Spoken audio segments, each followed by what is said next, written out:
10h05 en direct sur TV Finance et Boursorama. L'heure de prendre le pouls de la bourse à son ouverture. Bonjour Éric Seban. Bonjour Nicolas. Alors la bourse de Paris vient d'ouvrir. Qu'est-ce que vous pouvez nous dire sur la tendance ce matin ? Alors la tendance, pas grand-chose, en tout cas une ouverture un peu faible, puisque nous avons ouvert tout à l'heure à 8h juste au-dessus de 240, 5240 et maintenant nous passons en dessous.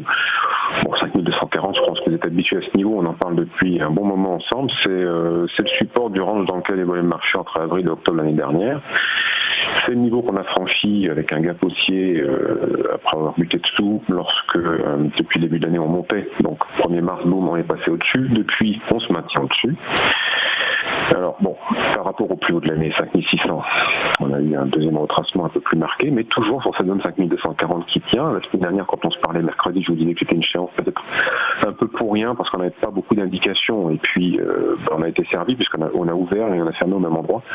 Donc c'était vraiment une séance pour rien, avant l'objectif de justement de partir à l'attaque de ce niveau 5240. On a clôturé en dessous, donc un peu faible, mais immédiatement le rebond s'est organisé dès vendredi et lundi. Alors, hier, on est reparti en arrière. Aujourd'hui, on ouvre faible. On est toujours sur le même niveau. Est-ce que ça va tenir ou pas? Je pense qu'on va le savoir aujourd'hui ou d'ici vendredi. Le marché est hésitant, c'est certain, mais quand même, il y a un moment où il va falloir qu'ils prennent une décision sur la direction qu'ils veulent se choisir. Cela dit, même si c'est cassé, est-ce qu'on aura du relais à la baisse? C'est la question que je me pose pour le moment. Et puis, je me demande également quel carburant on va avoir pour rebondir. Parce que pour le moment, de toute façon, pour se passer dans un sens ou dans l'autre, il faudrait quand même avoir un peu de visibilité. Il n'y en a vraiment aucune, une hésitation complète, compte tenu du contexte dans lequel le marché évolue, parce qu'il évolue au gré des annonces, toujours un peu par surprise. Vous n'avez pas de gestion présente.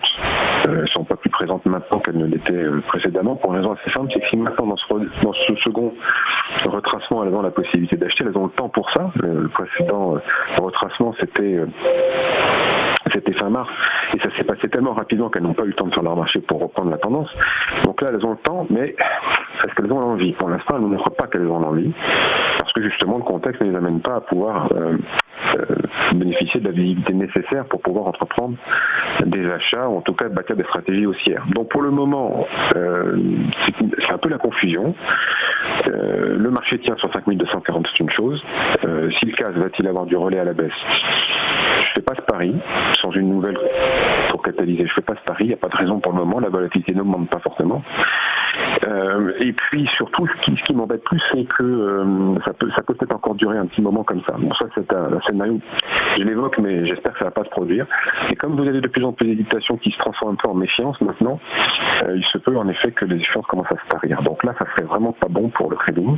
Mais bon, on n'en est pas là, on va voir. Donc ouverture faible, sous 5240, à confirmer en clôture ou d'ici la fin de la semaine pour repasser dans une tendance baissière qui marquerait en fait la fin de la tendance haussière qu'on a depuis fin décembre. Merci beaucoup Éric pour cette analyse. Je rappelle que vous êtes trader et coach chez Perceval Finance.